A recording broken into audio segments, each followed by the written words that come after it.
سورۃ الاعراف آیت نمبر 24 اس آیت سے پہلی آیات میں تذکرہ ہو رہا ہے آدم علیہ السلام کا اور ان کی وائف حوا کا۔ یہ دونوں جنت میں تھے، شیطان نے وسوسہ ڈالا اور کہا کہ وہ درخت جس سے آپ لوگوں کو منع کیا گیا ہے، آپ لوگ اس کے قریب جائیں گے تو ہمیشہ ہمیشہ کے لیے جنتی بن جائیں گے اور یا پھر فرشتے بن جائیں گے، اس لیے آپ لوگوں کو اس درخت کے قریب جانا چاہیے۔ شیطان نے اس کے لیے قسمیں بھی اٹھائیں اور ان سے کہا کہ میں تم دونوں کا خیر خواہ ہوں۔ چنانچہ آدم علیہ السلام اور ان کی وائف اماں حوا دونوں نے اس درخت کا پھل چکھ لیا جس سے ان کو منع کیا گیا تھا۔ نتیجے کے طور پہ ان کی شرمگاہیں ننگی ہو گئیں اور جنت کے پتوں سے اپنی شرمگاہوں کو ڈھانکنے لگے، اور اللہ نے ان کو آواز دے کر کہا کہ کیا میں نے تمہیں اس درخت سے منع نہیں کیا تھا اور تمہیں خبردار نہیں کیا تھا کہ تمہارا واضح طور پہ دشمن ہے، یعنی کہ شیطان۔ تو دونوں نے اللہ تعالیٰ سے توبہ کی اور یہ دعا پڑھتے رہے، ربنا ظلمنا انفسنا وان لم تغفر لنا وترحمنا لنکونن من الخاسرین۔ یہ تھا وہ درس جس سے ہم فارغ ہو چکے تھے۔ آج آغاز کرتے ہیں آیت نمبر 24 سے۔ اللہ تعالیٰ فرماتے ہیں، قال، اس نے کہا، کس نے؟ اللہ تعالیٰ نے، اہبطوا، تم اتر جاؤ، تم سب اتر جاؤ، بعضکم لبعض عدو، تم سب اتر جاؤ جبکہ تم میں سے بعض کا دشمن ہے، تم میں سے کچھ کے دشمن ہیں۔ وَلَكُمْ فِي الْأَرْضِ مُسْتَقَرٌّ، اور تمہارے لیے زمین میں مستقر ٹھہرنا ہے، یا آپ کہہ سکتے ہیں تمہارے لیے زمین میں مستقر ایک ٹھکانہ ہے، وَمَتَاعٌ، اور فائدہ اٹھانا ہے، إِلَىٰ حِینٍ، ایک وقت تک۔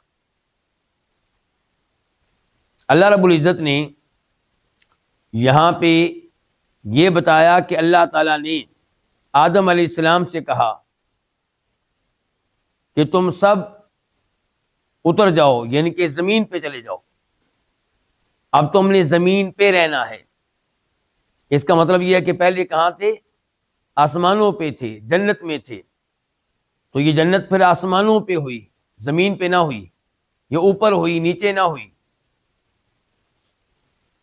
کیونکہ کچھ لوگوں کا یہ دعویٰ ہے کہ یہ جنت جس سے آدم علیہ السلام کو نکالا گیا، یہ اس جنت کے علاوہ ہے جس میں بعد میں لوگوں نے داخل ہونا ہے، جبکہ صحیح بات یہ ہے کہ یہ وہی جنت ہے۔ تو اللہ تعالیٰ کہہ رہے ہیں تم اتر جاؤ، اتر جاؤ، یہ الفاظ جمع کے لیے ہیں، یعنی کہ یہ الفاظ کم از کم 3 لوگوں کے لیے ہیں، جبکہ آدم علیہ السلام اور اماں حوا یہ تو 2 تھے۔ اللہ تعالیٰ اگر ان دونوں کا تذکرہ کرتے تو اللہ تعالیٰ کہتے اہبطا، یعنی کہ الف کے ساتھ، لیکن یہاں پہ کہا گیا اہبطوا واو کے ساتھ، آخر میں واو ہے، تو یہ پھر کون مراد ہیں؟ ایک قول یہ ہے کہ اس سے مراد آدم علیہ السلام اور ان کی اولاد، آدم علیہ السلام، اماں حوا اور ان کی اولاد جو فی الحال پیدا نہیں ہوئی، لیکن انہوں نے انہی کی پشتے پیدا ہونا ہے، تو یہ سب مراد ہیں۔ اور آدم علیہ السلام کی اولاد میں ظاہر ہے کہ ایسے لوگ ہیں جو ایک دوسرے کے دشمن ہیں۔ دوسرا قول یہ ہے کہ اس سے مراد اہبطوا میں مخاطب آدم علیہ السلام اور ان کی اولاد، دوسرے نمبر پہ ابلیس اور اس کی اولاد۔ تو اللہ تعالیٰ کہہ رہے ہیں اہبطوا، تم اتر جاؤ اس حال میں کہ تم میں سے بعض کے دشمن ہیں، یعنی کہ آدم علیہ السلام اور ان کی اولاد، دوسری طرف ابلیس اور اس کی اولاد، اس کے چیلے، یہ ایک دوسرے کے کیا ہے؟ دشمن ہیں۔ اور اگر ہم کہتے ہیں اہبطوا سے مراد صرف آدم علیہ السلام ہیں اور ان کی اولاد ہے، تو پھر آدم علیہ السلام کی اولاد میں ایسے لوگ موجود ہیں جو ایک دوسرے کے دشمن ہیں۔ آدم علیہ السلام کو جنت سے کب اتارا گیا؟ جمعہ کے دن، جیسا کہ صحیح حدیث سے ثابت ہے۔ اور تمہارے لیے زمین میں مستقر ٹھہرنا ہے، یا زمین تم لوگوں کے لیے کیا مستقل ٹھہرنے کی جگہ ہے. دونوں طرح کے معنی بالکل درست ہیں. ومتاع الی حین، اور ایک وقت تک فائدہ اٹھانا ہے.